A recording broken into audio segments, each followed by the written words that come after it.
And I came to believe that the real reason that we have death anxiety is because death is so unknown to us, and we are always going to have a fear of the unknown. And the way to overcome that is to get to a place of acceptance, to be able to say, I accept it. It's going to happen. I cannot control it. And I'm not even going to let it control me anymore. I'm just going to put it aside. I can't do anything about it. And I'm going to focus on my life. And the way you get to that place of acceptance is by talking about it, learning about it, and not being afraid to get in the conversation. And I've just seen it time and time again with people who follow me who say, I used to be terrified of death and I'm just not anymore. Hello, my grieving friends. It's your host, Lisa Keefauver here. Welcome back to another episode of Grief is a Sneaky Bitch podcast. My disclaimer is, if you're new to the show, yes, this is a podcast all about grief. Over the past 6 seasons now, we've been exploring the expansiveness and the pervasiveness of grief in our lives because, let's face it, 100% of us will experience loss multiple times in our lives. And what I've learned over my 20 plus years now as a social worker and the more than a decade I've spent as a widow is that when we lean in, hold space, bear witness for one another in the most difficult seasons of our lives, that's where healing, belonging, connection happens. Now, if you're on social media at all and follow all things grief, death, and dying, then you know for sure already today's guest, Nurse Penny Smith, or Hospice Nurse Penny as she's known. She's a U.S. nationally certified hospice and palliative care nurse, social media influencer, and author of Influencing Death, Reframing Dying for Better Living. For 20 years, Penny has worked in a variety of care settings and roles within hospice, including inpatient, home hospice case management, education, quality, and regulatory. She currently works as a hospice quality assurance nurse for an organization in Washington State. In today's conversation, we explore Penny's journey into hospice care, the myths surrounding it, and the importance of reframing our understanding of grief and death. Penny emphasizes that hospice care is about enhancing the quality of life for patients and dispelling misconceptions about the dying process itself. She also shares examples of what happens when providers and families do and don't center the wishes of the patient. I know it's scary, everyone, but as you learn from my conversation with Penny today, it's better to have the honest conversations and address death anxiety sooner rather than later. Welcome, Penny.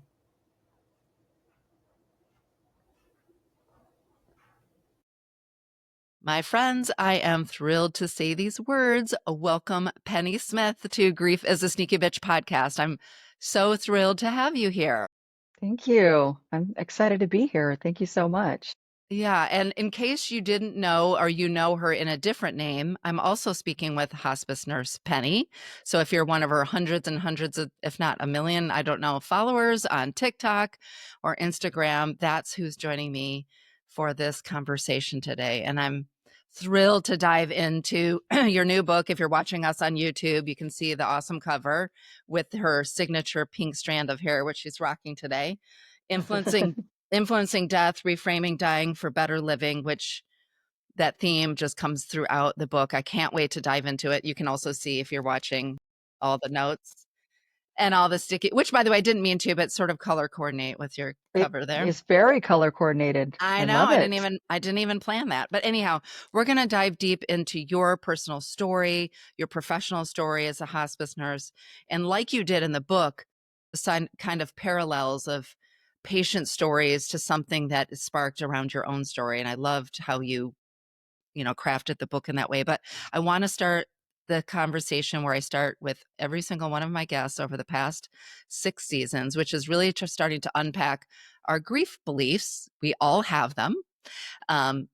Many of us have ones that don't serve us particularly well. They don't actually match our lived experience. And that comes from, for most of us, an early experience of loss in our childhood.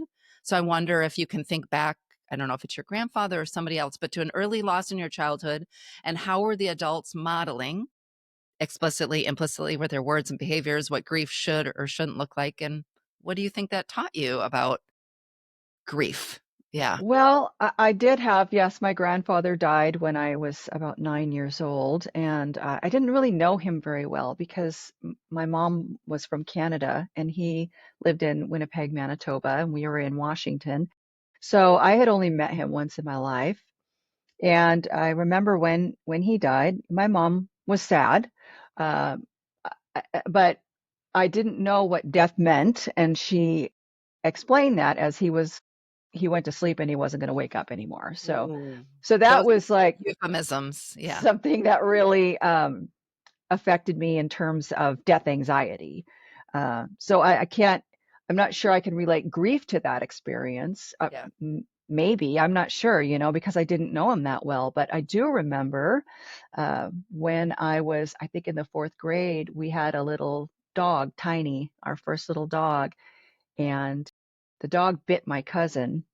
And the dog had been known to be a biter. And so while we were at school, me and my siblings were at school, my mom took Tiny to the vet and had him euthanized and was very kind of not really nonchalant about it, but kind of like this had to be done. He bit her by the eye. He could have taken her eye out. It needed to be done. And the impression that I got from that was like we weren't allowed to grieve that because it was something that was justified and Mm. you Yeah. know what I mean? Like it was sad, but we weren't really, I didn't feel like I could grieve that. And by the way, my mom is the most amazing woman in the whole world. I love her so much. She's 85 and she's just a force to be reckoned with and always has been. But I'm old. And so this was the generation back then. People Of just, course. you didn't tell kids about death. You didn't take them to the funeral and you didn't grieve over pet loss. Exactly. It's just an Exactly. animal. Animals are replaceable. So that was kind of my what I remember as my earliest, memory of grief. I so appreciate several things that you shared about there, and just thinking of Tiny, because I agree. I think one of my first pet losses was my pet. But it's a couple of things you shared that I want to amplify back to you, but also to the listeners. And one is which, in case, especially if you're new to the show, I never asked this question as an invitation for us to just lament on what horrible parents we had. Our parents were a part of a culture of the time, to what you just explained. And they also probably had parents who modeled grief that way to them, right? So, like, Absolutely. of Yes. course, your mom maybe behaved that way. The reason I ask all of us to ask ourselves that question, to reflect back on that time, is so that we can name and acknowledge what our grief beliefs are, and then make some decisions about, are these the ones that we want to operate in our own life? If we choose to have kids or we're mentors or role models in other people's lives, are these the stories we want to pass on to other people, or might we change?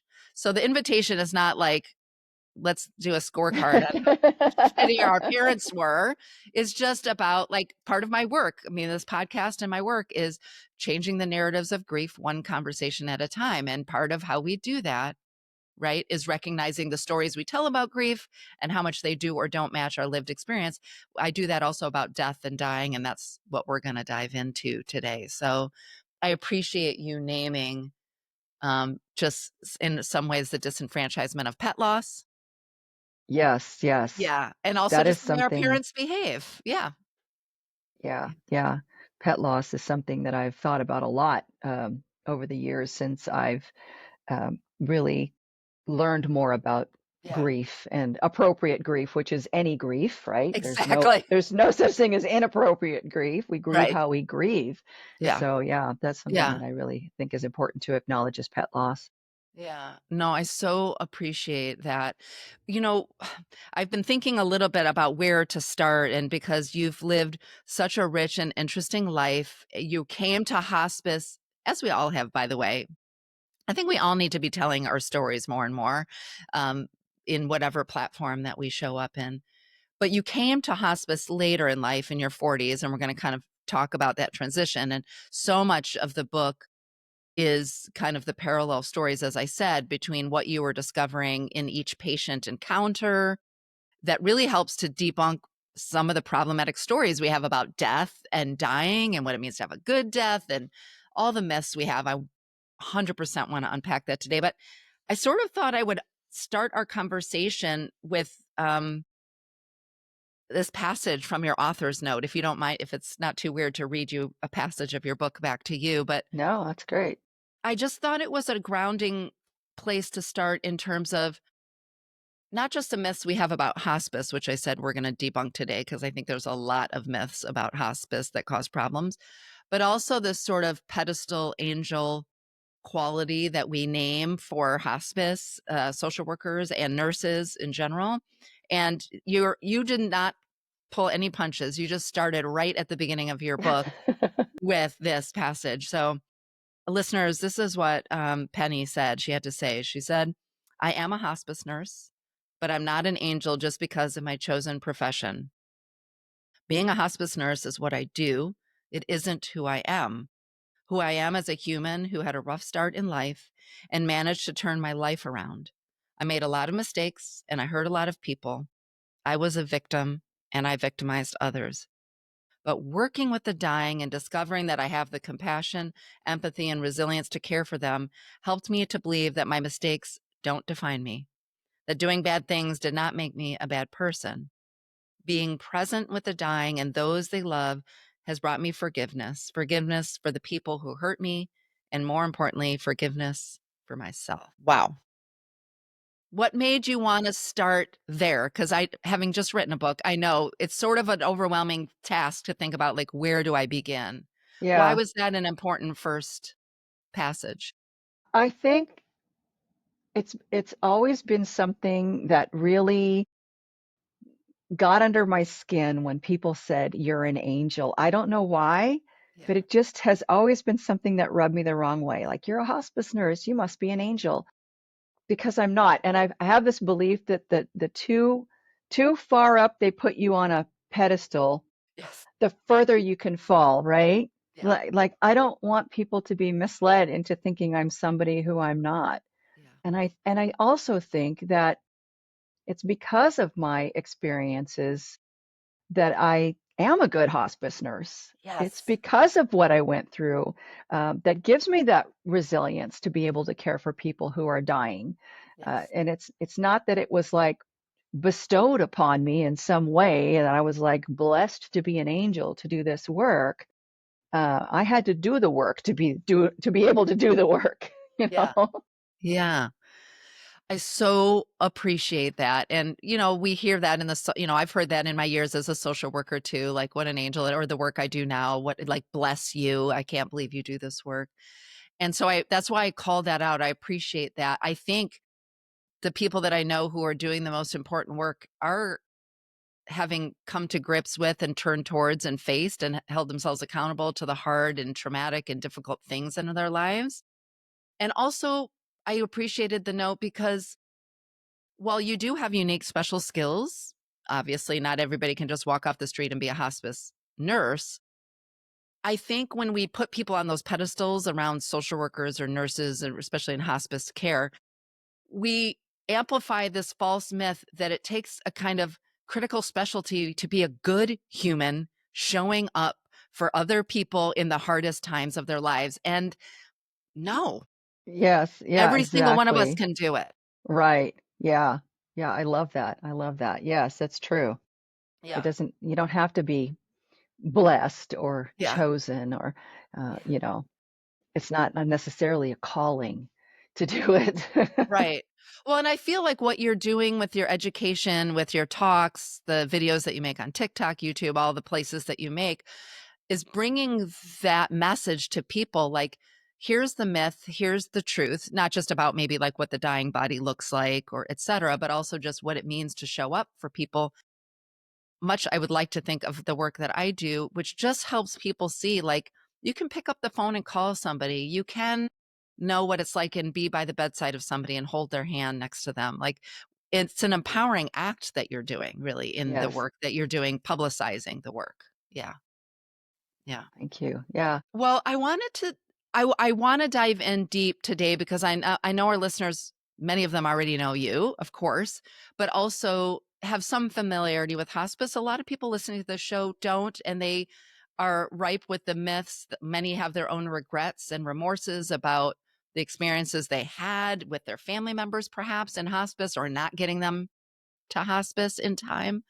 But I wanted to just ask, sort of related or piggybacking off your author's note, you shared, of course, in your TikToks, but here in Influencing Death and your beautiful new book, about all the struggles that you faced in your life from, addiction and going to jail and all the different experiences that you've experienced. Why was it important to be so vulnerable in the work? What was that for you? What was that for the reader in terms of, bringing your full humanity is kind of how I see it to the story. That Yeah. that really is what it is bringing my humanity to it.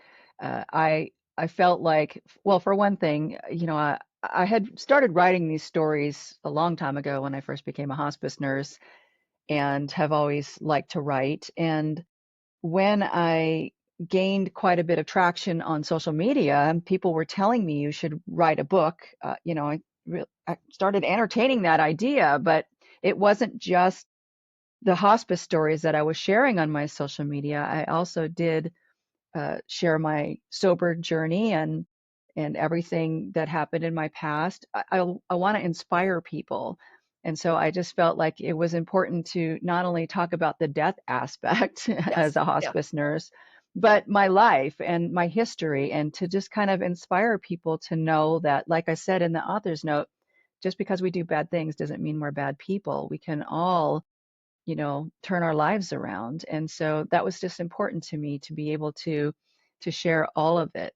Yeah. I really want to be, when I'm trying to educate people on social media, I'm aware that people can be whoever they want to be on the internet, right? Like Yes. you can pretend like you're anybody and people will think that's who you are. I am talking about something that's sensitive, it's scary, it's taboo, death, and I'm oftentimes doing it in a way that some people see as inappropriate because I'm laughing about it, I'm joking about it, I'm doing dark humor. And so it's important to me that people trust who I am, that I'm authentically me, that I am presenting you who I really am. I want you to believe me when I say death isn't scary. I want you to believe me when I say death can be beautiful, despite how a naturally dead person might look. And so I felt like by sharing parts of my life that really were exposing the vulnerabilities, that would help people to really be able to trust me. And so that's why I wanted to do that in the book too. The Yeah. book is like a reflection of my social media. Well, in reality, social media is a reflection of my book, right? It's a reflection But of your life, which is so right, honestly explored. Yeah. exactly. Yeah. I think there's something so valid there about, I mean, there's many things there, just about, first of all, just a lesson for all of us, no matter what endeavor we're taking on, is to show up as authentically as ourselves as we can. Now, for different ones of us, we have different environments that make it safe or not safe to do that. So I acknowledge that, like, it's not always physically, mentally, emotionally safe to show up as your full self. And I agree. And I've had a similar path. Like when you are asking people to turn towards the hardest, scariest things that they've not wanted to think about, though 100% of us will experience both grief and death multiple times, right? Like we will experience this in our lives. Um, to do it from a place of real honesty, from your own story, just makes the credibility there and makes you a more trustworthy source. And I love your dark humor. I've had guests on the show, and as folks know, I do love to crack wise. I think humor, I think metaphor, I think lyrics, I think poetry, they all are ways that help us enter in and hold space for these really scary, difficult things that maybe if we just tried to sit down and have a lecture about, like our soul would just cringe and retreat. Yeah. Exactly. Yeah, exactly. And also, adult learning, people learn different ways. So I like to mix it up to try to reach people, in different ways. I have felt that doing a 15-second TikTok trend with a few words on the screen can give pieces of education in digestible chunks for those who don't really want to, like you say, sit down and listen to a lecture. I could make an hour-long TikTok about the whole dying process. I have done that in 3 minutes or less, but I also find that some people want to get it in ways that are just, it's a dark topic and I like to lighten it up. Absolutely. Hello, grief is a sneaky bitch. I get it. Yes, Yeah. yes, Yeah. yes, I yes. I hear that. I think as we move through our conversation today, certainly we'll pick up on some of the struggles and the back and forth between sort of your life before hospice and life after. But I'm curious for you to help listeners who don't know your story, for the few people maybe who don't already know your story, is to think about like the decision to go into nursing, which was very quickly the decision to go into hospice, as I recall. Like it wasn't Hmm. many people work in ICUs or ERs or different places and then find their way to hospice. You are somebody who self-described had real death anxiety. Yes, I had terrible death anxiety. Yeah, So, so yeah, I went to nursing school when I was 40 years old because of my second husband and I were getting divorced, and I had been a stay-at-home mom for 10 years, homeschooling our daughters. Prior to that, I had been a bartender at tech. I was a store clerk. I had all different jobs along the way. I was a pottery instructor. I was a skate attendant at an ice skating rink. I had all these different jobs.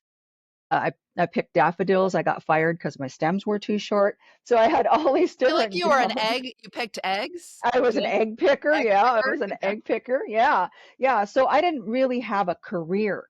And, this is in the early 2000s. So now there's no such thing as an affordable single family income anymore, right? So we knew that we weren't going to be able to divorce and do well if I didn't have some kind of career. So I decided to go to nursing school. And I did decide pretty early on that I wanted to be a hospice nurse for a couple of different reasons. One was the death anxiety, morbid curiosity. I thought maybe this will help with that death Yes. anxiety. Yeah. Spoiler alert, it did. And then also because of my past, because I went through a period of time in my 20s where I had been addicted to drugs. I went to jail several times. I gave my son to his dad to raise so I could party. I wanted to do something that I felt like would be redemption, service work. So I narrowed it down to two things, and I want to give the caveat that all nursing is service work, like it's all Yes. important. Okay. But I wanted something that really spoke to me. My stepmother-in-law had died a year before all of this uh, from cancer and had hospice nurses. And I was just so impressed with those nurses. I felt like they were really doing sacred work. Like I Yes. could see that being very redeeming for me. The other thing I considered was working in long-term care because at that time, all of a sudden there was all these stories about these nursing homes where the people who worked in the nursing homes were abusing the residents at these Yeah. nursing homes. So I thought I could make a difference in a nursing home too. It just so happened that hospice, see, I don't like to say hospice is a calling, but it really did get into my pathway because I started off being an LPN. And I didn't think LPNs could work in hospice. I thought you had to be an RN. Another spoiler alert, you don't have to be. Uh, so I went and worked in a family practice clinic for a year. By this time, I'm divorced from my husband and I started dating my now husband. The neighborhood where he lived, there was a hospice care center that was opening up. And I would drive by there and I'd go to his house and I'd go, I'm going to be an RN someday and I'm going to work at that hospice care center. And I kept saying this, like manifesting this. And so finally, after a year at this clinic, I thought I need to move into a different setting where I'm getting more skills with patients. And I need to start thinking about going back to school to be an RN. So I went to a hospital and I worked in a med surge floor. And hospitals do this thing every 10 years where they lay off their LPNs. So after 3 months, I hit that cycle and they laid off all the LPNs. I thought, you know what? I'm just going to go to that hospice care center and I'm going to see, maybe they do hire LPNs. And sure enough, they did. And they hired me in the interview. When we come back, Penny explains what she discovered in those early years of working in hospice, including all the misunderstandings she encountered and why she's on a mission to debunk the harmful myths about hospice that still permeate our cultural conversations on the topic. You're listening to Grief is a Sneaky Bitch podcast, and I'm your host, Lisa Keefauver. I want to tell you about my incredible friend, Lisa Paul. As a hospice social worker, her job is to empower people. And one of the ways she does that is helping patients know what their options are, and by supporting them and having the unfamiliar and sometimes challenging conversations along with their family members about what's coming next. When she helps them learn to explore their options, it helps them gain a little bit of control over their lives. Yet Lisa also understands that not everyone is experienced like she is, or is at the stage where they have access to a hospital social worker like her. Yet those days might be coming soon, and people want help starting these conversations with their loved ones. That's exactly why she co-created the End of Life deck and the Death deck. It helps explore important end-of-life preferences in a casual tone. It's used by families, caregivers, healthcare providers, and myself, to be honest. This handy tool makes these death conversations easier. For a special discount code for my listeners, head over to thedeathdeck.com, where GSB listeners can receive 20% off with code GSB20. Friends, is it just me, or is life happening so fast? I want a place where we can slow down, dive in deeper, and figure out how to metabolize it all together. And I'd love to have you join me. That's why I'm building a community on Substack called AFGO with Lisa Keefauver. Now, AFGO, if you haven't heard me talk about it in my book or from the stage or even here on this podcast, well, it stands for Another Fucking Growth Opportunity. Yeah, of course. I had to get in a judicious use of cussing. And rest assured, my friends, like I do in all my work, I'm going to show up authentically and offer thoughtful, meaningful, and practical guidance on how to center aliveness in a world full of loss. I'm going to let you in on the fact that I don't always get it right, but I'm here to try, and I'm glad you're there to join me. I look forward to your comments, our chats, creating special audio and video content for you there, and more. And don't worry, if you like things delivered to your inbox without having to search the web for it, AFGO with Lisa Keefauver will be delivered directly to your inbox. You can head to Substack and find me there at afgowithlisakeefauver.substack.com, or even easier, head to my website at lisakeefauver.com and sign up there.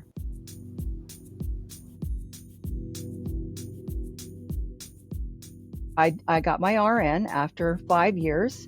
They told me that I needed to go into a different area of nursing before I could be a hospice nurse. So I went to the ER. People kept telling me I'd be great in the ER. You're high energy, because working in a hospice care center is not kumbaya. It is not. It is really it's like it's very high acuity. It's like an ICU for Yeah. really Yeah. is.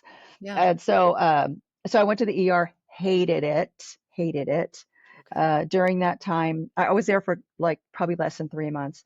And then my dad was dying, so I took about 3 weeks off, and then I went to a different hospice care center, and from there on, it's always been hospice all the way. I All just the way. never wanted to Amazing. do anything else. Yeah. So not divine chosen, but also I do believe that when you are seeking something and you're seeking something in alignment with what you believe in, what you value, what you care about, the path will unfold. Not at the pace you want and not necessarily with the, people or the places that you want, but I do think things unfold when you're really following and like living into what you value and what matters to you. Yeah, for Yeah, sure. yeah, me Yeah. too. I Yeah. definitely, I definitely feel that the whole everything happens for a reason. No, that is I don't really buy into that no. completely, but I do think there's something to be said for Yeah. manifesting things, or, like you said, when Follow you your know what you path. want to do, Yeah. and you kind of, Yeah. like, I would not have seen that hospice care center. I probably never would have even thought twice about it. I didn't Yeah. even know what hospice was until I went to nursing school and we had like an hour-long lecture about it. But I remember years before my mom telling me that she had a friend who volunteered for a hospice, and I was like, what's a hospice? I didn't even know. Yeah. Yeah. So, Well, and let me be clear. I mean, longtime listeners will know this, but just to be clear, I do not believe in everything happens for a reason. And don't, please, for the love of all things, do not say to somebody who's facing, the death of a loved one. I've had that said to me as I was taking my young husband off life support. So oh my God. I do not believe in that. Differently, I do believe, and I think this is part of our well-being, not to be totally side tangential here, but I believe when we are listening to our inner knowing, when we are acting in alignment with what we value, what's important to us, our passion, especially when it comes to service or being of service to others, I do think we are on the lookout for the opportunities, the sparks, the people, the places in a way that you're not when you are not connected to that. That's what I meant by that, Yes. like inner connection. Yeah, no, I agree 100%. And I also, and I'm, it makes me sick to think that somebody said that to you, but I know people do say those things, and Oh yeah. it's just awful. Like, It that's not the reason you want it to Right? And happen it's for. just, I say this often, I said in my book, and, I think people think I'm just such a hard ass on other people. Look, we all grew up in this grief illiterate culture. So, of course, we say these things. I don't necessarily think, I think rarely people say it with malice, Yeah, I'm almost sure not. rarely. And the consequences are still really hurtful and harmful. So, we have to do better. That's sort of my feeling about it. And honestly, I think a lot of times people say those things to make themselves feel better because Well, and something they don't know what unbearable else to happened say. and they don't know Yeah, what else to say, and they think right. that saying something's is important versus just showing up, Yes, which is what I always encourage and said, show up, shut up, and listen is my grief support motto. I like that. I like that. Yeah. Yeah. So I thought, I've had palliative doctors and social workers on the show before. I've had hospice folks, but what if we just start with kind of really grounding, debunking some of the primary myths that you've come across that you've felt got a lot of traction maybe through their TikTok videos, or just maybe even some of the myths you had about what hospice is and isn't. And you can let it go for there, but you might also include things like this whole idea of, what a good death is or not. But yeah, what are some things we should all get on the same page on what hospice is and isn't? Well, what it isn't is a way for people to die faster. And that's probably one of the top myths, is that a lot of times people won't choose hospice because they're just not ready to go yet. They're not they think that going on hospice means that you're going to die faster, and it doesn't. I mean, there's been some studies that prove that people can go on hospice and live longer than if they didn't go on hospice. And I think one of the reasons for that belief is that it's a vicious cycle. People want to wait until the very end. They think that hospice means you're on your deathbed. And so Yes. they wait until that, and then they die quickly. And so then we see this, oh, they went on Right. hospice and they died. That's what it means, and which we know hospice means a life expectancy of 6 months or less. And people can outlive that. Sometimes they do. It's just that people are not electing it early on enough. They're waiting until the last minute, and that's why people have this idea that you go on hospice, it means you're going to die. They think that if they go on hospice, if their family member chooses hospice, that they're going to give up hope and they're Yes. going to die faster. You're not going to die faster, and also we're not asking them to give up hope. We're asking them to change what hope means to them. Mm, Hope, we want to help to reframe what hope is to you. Hope is avoiding the ER, avoiding the hospitalization, avoiding unnecessary dying in the suffering. hospital, and Yeah. avoiding unnecessary suffering, being able to be with your family, having open visiting hours, letting your friends come and see you, eating what you want. That's another myth that people think is that we starve people to death. I see that a lot in my social Yes. media comment section, that Yeah. we starve people to death and we want people to eat what they want at the end of life. I'm a Eat your foodie. cheesecake if you want, you know? Yeah. Yeah, I'm all about that. Boy, when my dad was dying, we got him a huge plate full of meat from the Golden Corral. I call it the meat buffet. He loved his food, and Yeah. he had been on a diabetic diet in the hospital. And so as soon as he went on hospice, we went out and got him this massive pile of meat. And my sister and I joke that we might have been the reason why he actually died. He died that night. So we're kind of like, Yeah. we might have Yeah. actually Yeah. helped him on his way with that last meal. Yeah. It might have been a But little he bit enjoyed much, it. He but he enjoyed an enjoyed it. amazing. Oh my goodness, he loved it. Yeah. And so that's another thing. And then of course it's the morphine myth, Yeah. that we're just going to give morphine to people to make them go to sleep and die.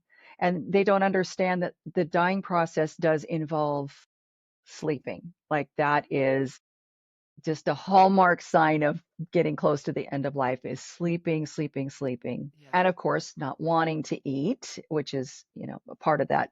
We don't force people to eat, and that's why they think we're starving them. But, um, so it's trying to explain that when we start someone on morphine that hasn't ever been on any opioids before, we start them on a very, very small dose. We're talking 5 milligrams. It's less strong than a Percocet.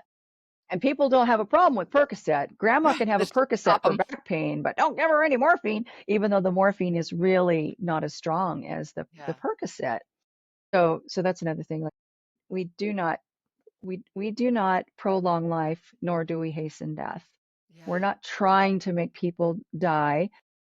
One that really always humors me is that we actually are trying to kill our patients off faster because we get paid more. And that one just flies over my head because I'm always like, we don't get paid once they die. We get Yeah. paid while they're alive. Yeah. Not that it's about the money, but there's no benefit for us Yeah. to have them die faster. Yeah. So, Just yeah. so much absurdity. And I so appreciate you kind of hitting some of the highlights. And those are definitely ones that I've heard from folks this week. Actually, I'm talking to you just a few days after my aunt died on hospice. Mm, And I was able to get her to a place that was so beautiful and could take care of her, and her son was able to be there.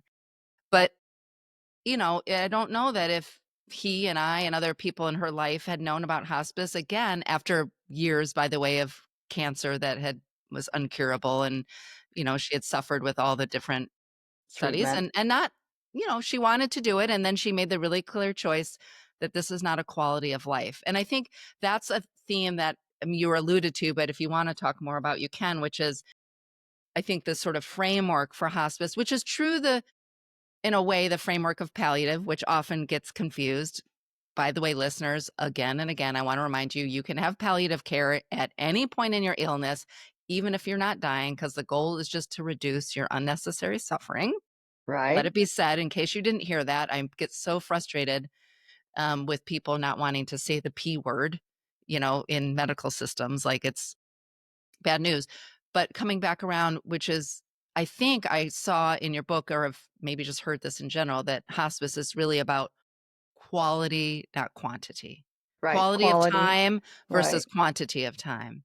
Yeah. How do Yeah. you go about having those conversations with the patient themselves, maybe with the family members or people who are saying, "Oh, wait a minute, you know, what is this hospice about and what are we doing?" Why is Yeah. that important for us to understand, and how do you communicate that? Well, I really like the saying that hospice doesn't add more days to your life, it adds more life to your days. Our goal is to meet people where they're at, to help them to have quality of life at the end of their life. And the quality of life is determined by the person who's living it. Nobody else can tell someone what their quality of life should be.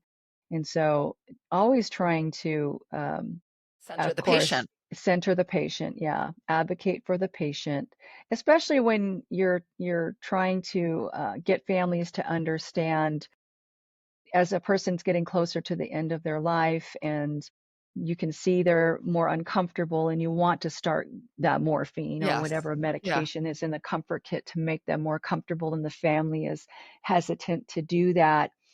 Asking open-ended questions with them. What do Mm, you see when you look at them? Can you tell if they're comfortable or not? Can you look at their face and see? And then the other thing is that's always really important, and actually I have a story about this in yes, my book, please. is to ensure that you are treating the person as they would want you to treat them and not as you think they would want to be treated. Yes. So I had a patient who was dying. He was transitioning, like I went to see him. This was a home hospice visit. And like during my visit, all of a sudden, he's just like turning the corner and I can tell he's going to die. And in my experience, we have the dying process. And when people go through this transitioning phase and then they get to actively dying, the trajectory kind of stays the same. So if they're moving through transition slowly, they kind of go through actively dying slowly. And if they go through fast, they usually die fast. So I could tell he's transitioning right now in this Like visit. while And you're there in the visit. while I'm there, and I said to his wife and his two adult daughters from a different marriage, I said, oh, I think he's going to die really quickly. And each one of them took a body part up, a hand, and a foot, and started stroking him and saying, "It's okay, Dad. It's okay. We're here, Dad. It's okay." And I said, "Okay, I'm going to go in the kitchen and do some charting, and you come and get me when you're ready." And I was in the kitchen for 20 or 30 minutes, and I'm thinking, wow, I cannot believe he's still here. Yeah. I went into the room, and they were all there still. "It's okay, Dad. It's okay." And I said, "Is he the kind of guy that would want you doting on him when he was living?" And one of the daughters looks at me and she just literally drops his hand and turns around and goes, I gotta go to the bathroom. And she just makes a beeline for the door. And the other two women did exactly the same thing. They're just like, boom, fled the room. So I walked into the kitchen. I said, sometimes we can keep people here unintentionally Yeah. by doing something that they didn't find comfort in. And I went back into the room and he was dead, like that fast.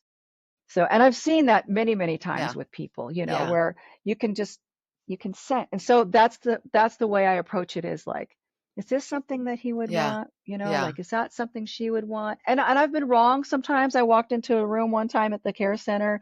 The woman was actively dying. The room was packed full of her adult children and friends. There was a football game blaring on the TV, snacks all around on the counters.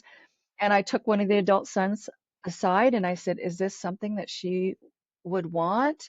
Yeah. And he said, "Oh, yeah, she loved this. She was the queen of the Super Bowl party. She was football Love parties it. every Sunday."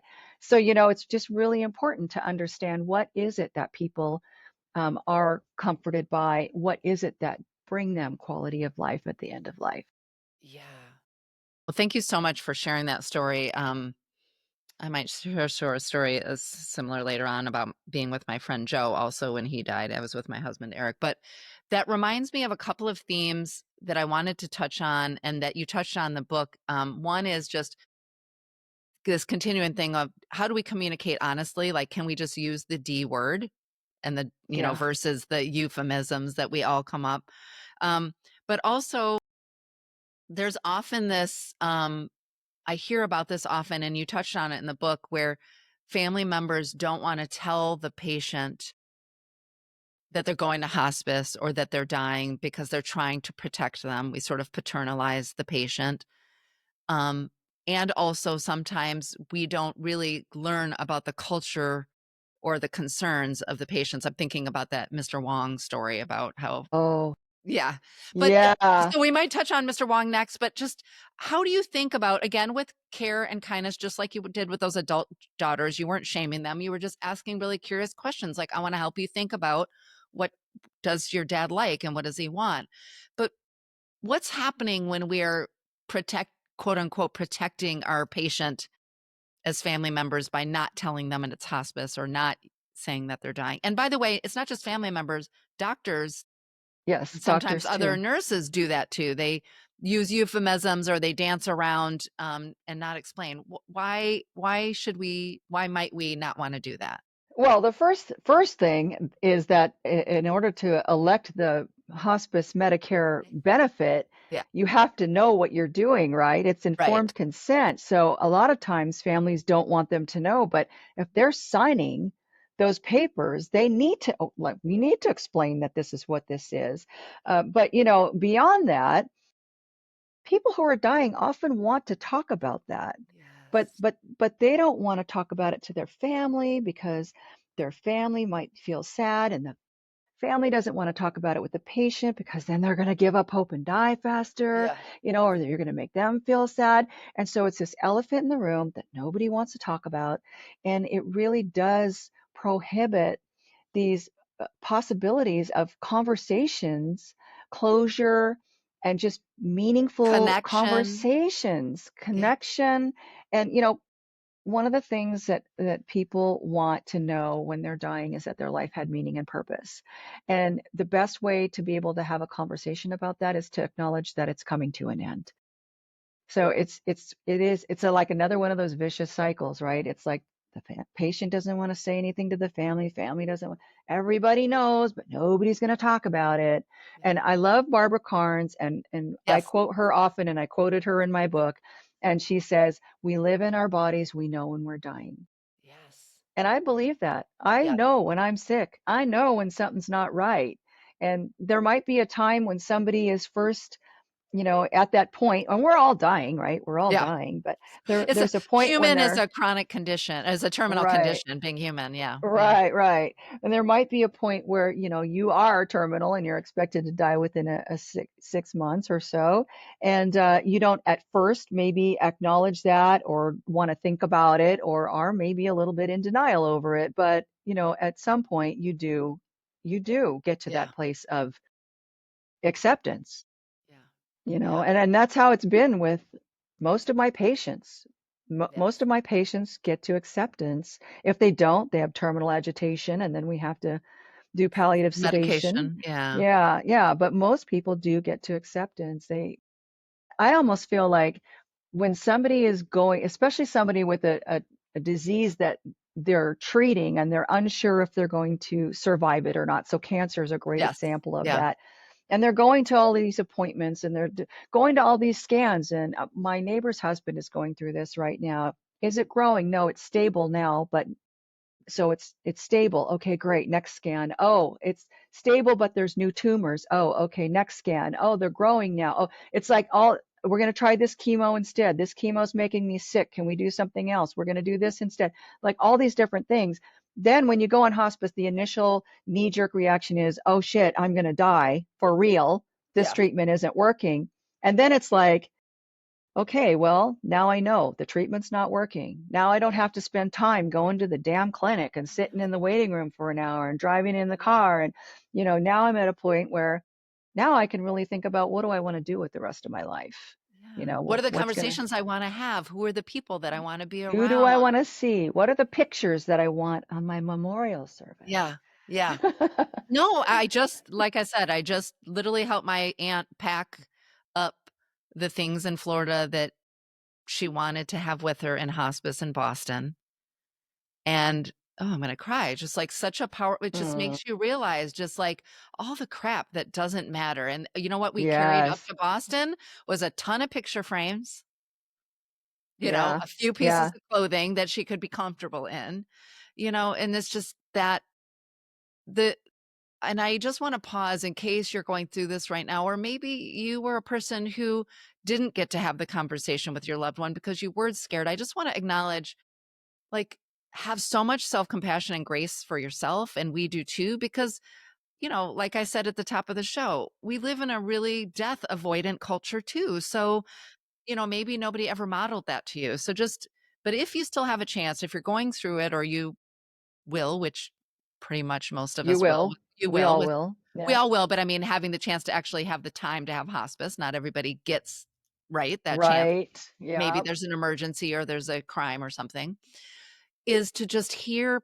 Penny's reminder from all the hundreds, thousands, maybe of patients and families that you've been with, um, that the best gift to give the dying and allow the dying to have is your presence, is to Yes. find the purpose, the meaning, to find that connection, to say what they need to say, to maybe ask them if there's things that they want to say that went unsaid.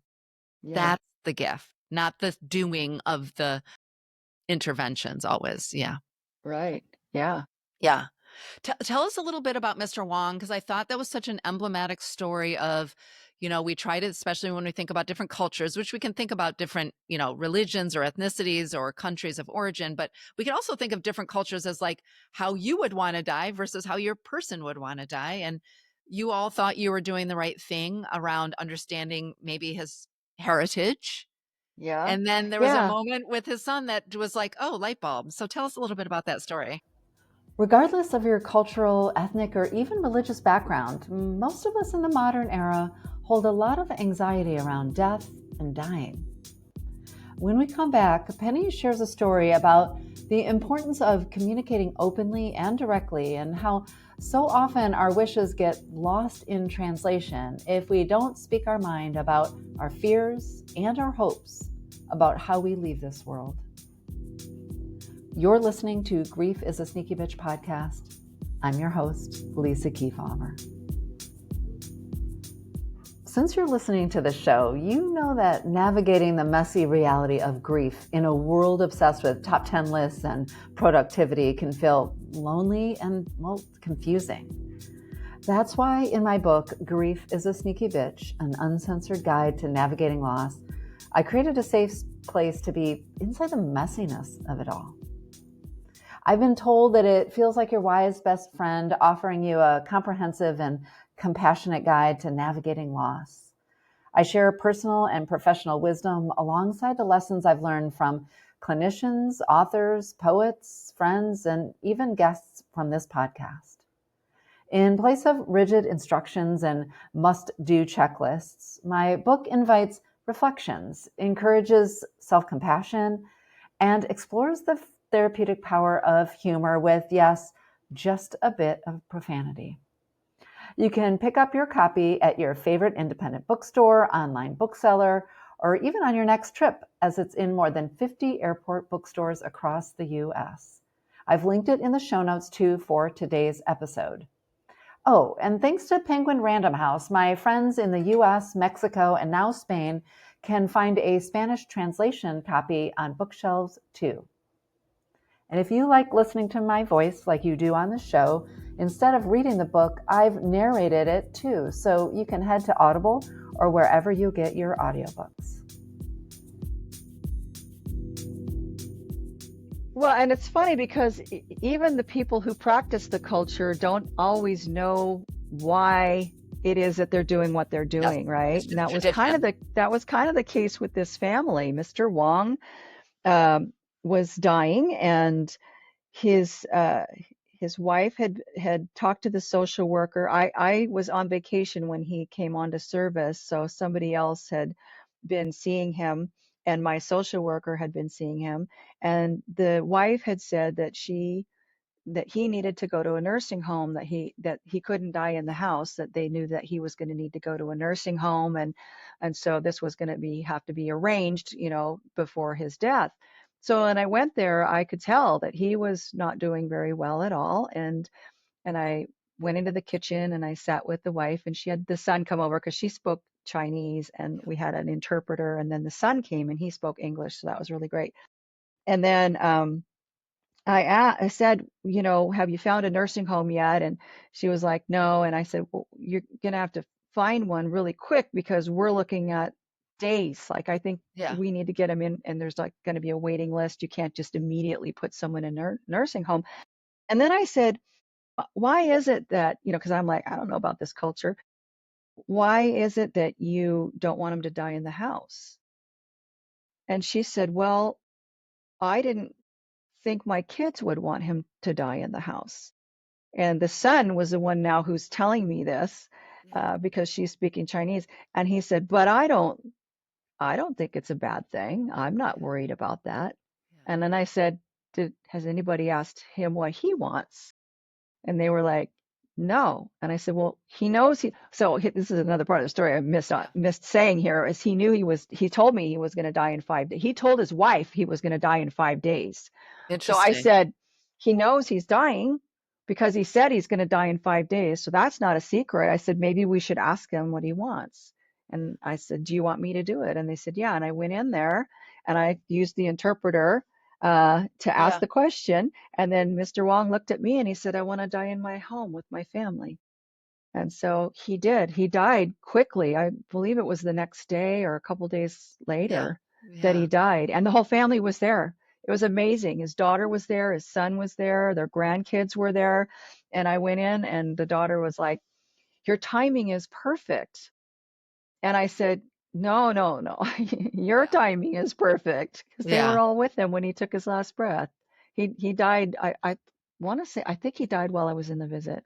I Yeah. can't remember. Oh, so beautiful. And just such Yeah. another gentle reminder of, even when we're trying to do our best by honoring things, just to it feels to me in the through line of your book, one of the many through lines of your book, is to just keep showing up, whether you're the hospice nurse or hospice social worker, or you're the son, or you're the friend, or you're the spouse, is to just keep showing up with real, genuine, caring curiosity.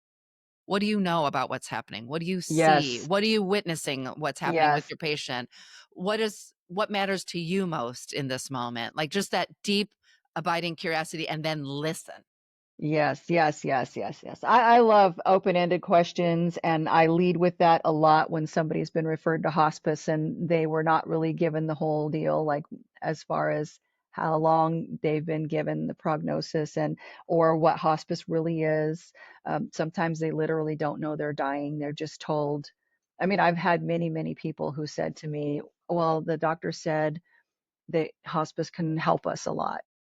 That's really what the doctor said. And I'll ask them, well, what do you know about your disease? What do you know about hospice? Yeah. And then from there I'm able to go to a place of education.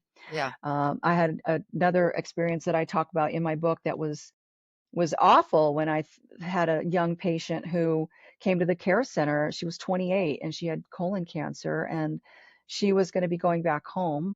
And she saw me packaging up all these meds and she got really upset because she hadn't been on meds before she came to the care center. And I said, well, the doctor thinks that you have weeks to months left.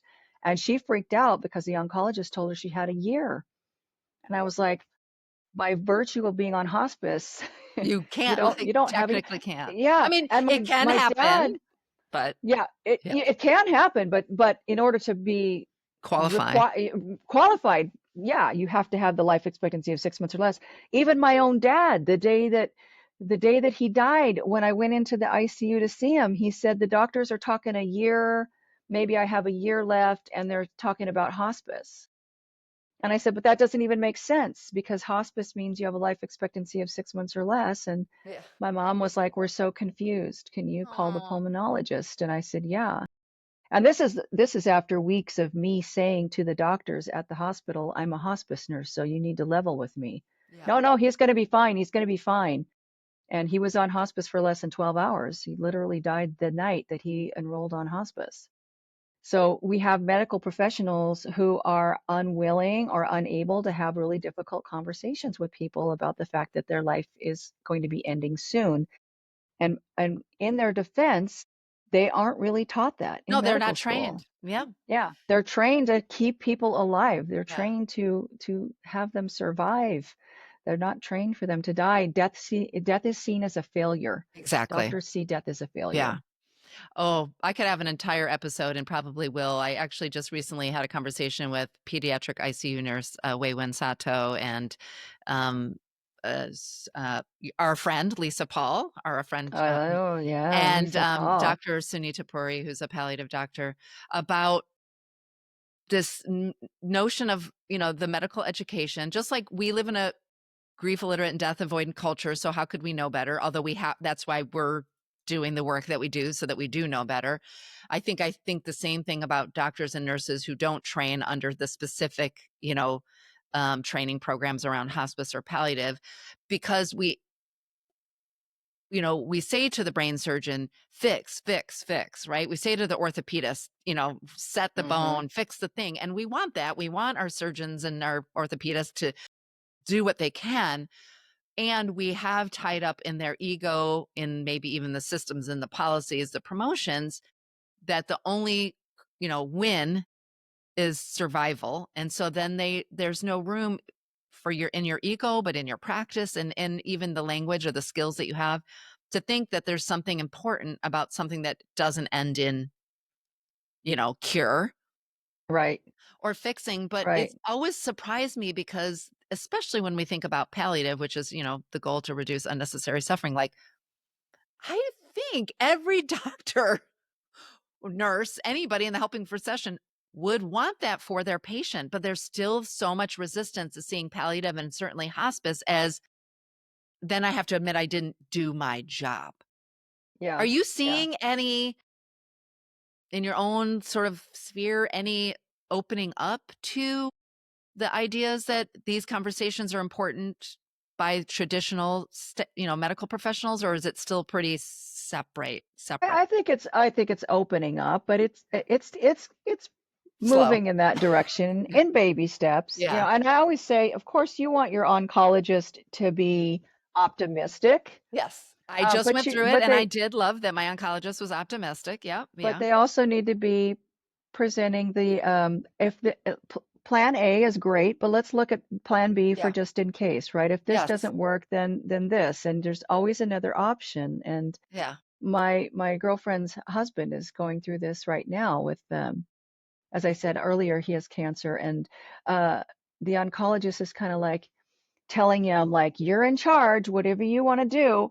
But I don't get the sense from what's happening with them that she's even really steering him to hospice or giving. I'm the one who's providing the information about hospice because I don't get the sense that they're getting that from her, and it's getting down to the point where I finally texted my friend and I said, listen, because she said he's sleeping all the time now. He's got it. He had a hospice consult, but he didn't want to do it because he wanted one more scan. And I said, okay, he had the scan, not good. What's he going to do? Well, he's got an appointment on the 14th. That's today. Um, I don't know if he'll even make it. So yesterday I was texting with her and she said, I don't think he's going to probably make it to the appointment. He's just doesn't have the energy, he's sleeping all the time. He's hardly eating. And I said, I don't mean to be insensitive, but if he dies without being on hospice, you're going to have to call 911 and he's probably going to be either taken into the county morgue, to the hospital or to the coroner. And thankfully she said you don't have to worry about being insensitive. I'm like, I'm not sensitive, it's okay, tell me what you need me to know. And I said he needs to be on hospice, he needs a hospital bed. You're going to get to a point where you're going to have to care for him. And she Yeah. said, I'm ready for him to be on hospice. And I said, I get you're honoring what he wants, but there's going to come a point when you're going to have to let him know what you need, Yeah. you know Ooh, that's a really important distinction.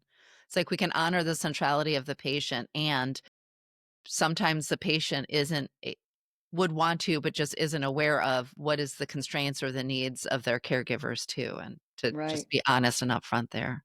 Yeah. Yeah. Yeah. And I do feel like the oncologist could have done a better job. Yes. Yeah. Yeah. Yeah. Like if you want a hospice referral, I'll give you one. It's like, how Yeah. about instead of that, maybe like I A was little more doing a guidance. A little more yeah, guidance. I was Yeah. doing a podcast yesterday with somebody who said his stepdaughter had cancer that she was going through treatment for years and it was absolutely awful. And finally at one point she was in the hospital and she had shunts in her kidneys and it was just really, really awful. And he said to the doctor, is there something else that we can do? This is horrible. She's been Yeah. suffering. And the doctor said, well, do you want us to quit the treatment? You want us to stop the treatment? That was the doctor's How response. callous. Do you want us to stop the treatment?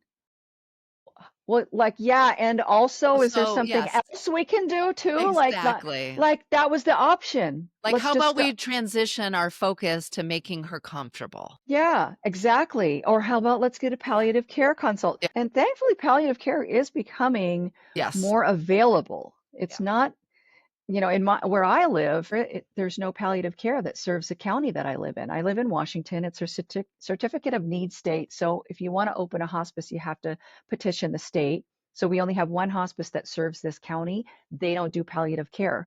The one hospice that's nearby in Spokane does palliative care, but they don't serve this county. So for some people, it's not even available to them. Yeah. Yeah, so challenging. Well, I'm going to hold on to hope that your work, my work, we're continuing to open the conversations. I know for a fact that doctors and nurses and folks listen to the show. So for all of us in whatever position we're in to think about that, um, just you're going to stumble, you're going to fall, you're going to maybe say it awkwardly. So what?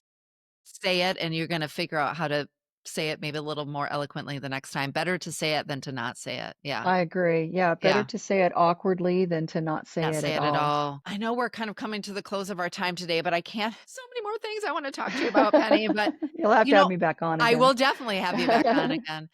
But one thing that I wanted to touch on, because we started it today, but I know so many people feel it and have questions about both death anxiety and just, like, telling a little bit of how you moved through your death anxiety, but also whether you come from a religious or spiritual background. Of course, part of our death anxiety is around what happens to us, Mhm. in the after. And I recently had Susan Graw, the medium, on my podcast. We had a really powerful conversation about what she's learned in her work.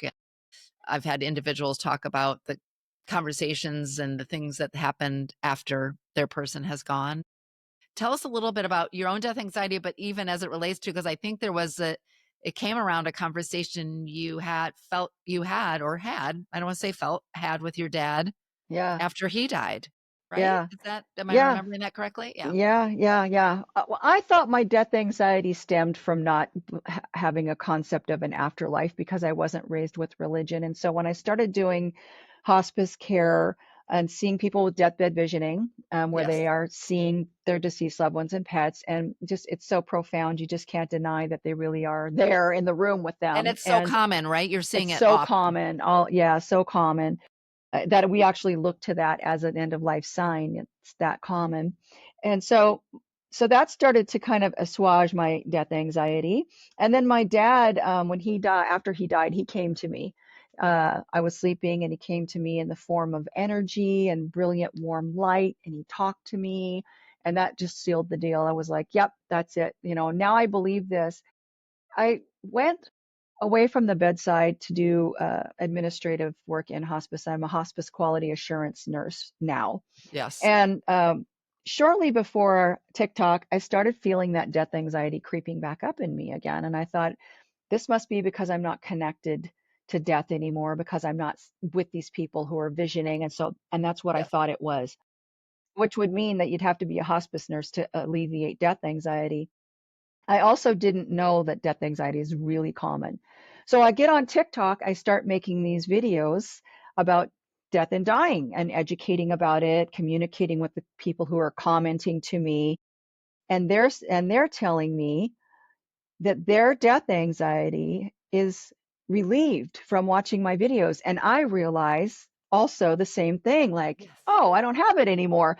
And I came to believe that the real reason that we have death anxiety is because it's death is so unknown to us, and we are always going to have a fear of the unknown. And the way to overcome that is to get to a place of acceptance, to be able to say, I accept it. It's going to happen. I cannot control it. And I'm not even going to let it control me anymore. I'm just going to put it aside. I can't do anything about it. And I'm going to focus on my life. Yeah. And the way you get to that place of acceptance is by talking about it, Yes. learning about it, and not being afraid to get in the conversation. And I've just seen it time and time again with people who follow me who say, I used to be terrified of death and I'm just not anymore. And Yeah. so I love that. I also love that I wasn't, like a red herring, and that I wasn't the only person in the world that had death Yes. anxiety. Yeah. Yeah. That seems like a perfect place to end our conversation. This idea that our goal, the way that we move through our death anxiety is to normalize and remind all of us, ourselves, through our conversations, through the stories we tell, through podcasts, through books, that it's all coming for us. And so Yeah, let's live like we're going to die, right? Like let's be because we present are. because we are. Yeah. And instead of, because we know that anxiety is, anxiety can be useful because it can tell us a warning signal, except till when it becomes chronic. And the truth is, 100% of us are going to die. So worrying about it is not going to prevent it from happening. Exactly. It's just going to prevent us from living. And so I just Yes. love so much. You said reframing dying for better living. That's the subtitle of your book, Influencing Death. If you're watching again, check out this cool cover. I'm going to drop a link to the book in the show notes for this episode today. Penny, thank you so much for this Thank beautiful you. conversation. It was such an honor to have you on, and we'll be in conversation again for sure. Oh, it was my honor to be here. Thank you. Whether you've already experienced hospice personally or professionally, I hope you found today's conversation with Penny helpful. You know, I couldn't help thinking about some of the other incredible conversations I've had with hospice doctors, social workers, and chaplains over the years, all of whom offer their own wisdom and experience on the topic. If you haven't listened, you can check out my conversations with Dr. B.J. Miller, or Chaplain June Park, or Chaplain Devin Moss, too. On a personal note, you'll hear in this conversation that I had recently, like the week of recording, helped my Aunt Susie pack up a few belongings at her place in Florida to return to Boston to enter hospice and be near her son, my cousin. We had some of these important and powerful conversations in the week we spent together. It was truly an honor to be trusted to ask her some of the scary questions and hold space for her as she found the answers.